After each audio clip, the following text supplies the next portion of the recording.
पवारांवरती विरोधकांकडून वारंवार टीका टिप्पण्या सुरू असतात। सदाभाऊ खोत यांच्या आजच्या वक्तव्याची सध्या मोठी चर्चा होतीये। म्हातारा कमरेला किल्ल्या लावून फिरतय, काही केल्या देत नाही असं खोत यांनी म्हटलंय। वाट बघून अजितदादा म्हातारे झाले तरी त्यांना किल्ल्या देईना असं म्हणत त्यांनी शरद पवार यांच्यावरती निशाणा साधला आणि यानंतर अमोल मिटकरी आणि जितेंद्र आव्हाड यांनी सदाभाऊ खोत यांना प्रत्युत्तर दिलंय। बाप पोरग कर्तबगार झालं की प्रपंच त्याच्या हातात देतं आणि का बसतं का नाही।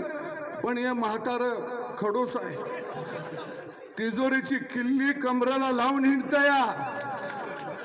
अजित दादा किल्लीकडे बघून बघून म्हातार झालं।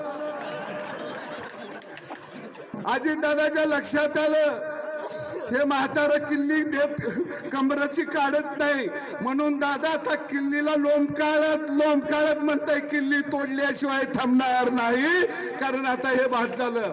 अरे आम्हाला मी प्रपंच करून काय म्हातारा झाले प्रपंच करायचा का।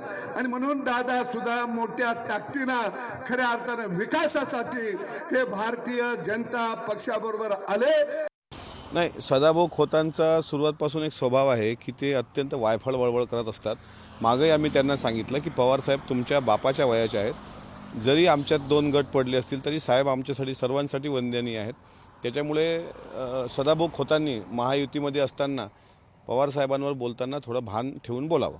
सदाभाऊ खोतांना म्हणूनच मी म्हटलेलं वाक्य पटेल, हे पाकिट मारेत सगळे। यांनी शरद पवारांचं पाकिट मारलं, घर फोडलं, चोरी केली, दरोडा टाकला।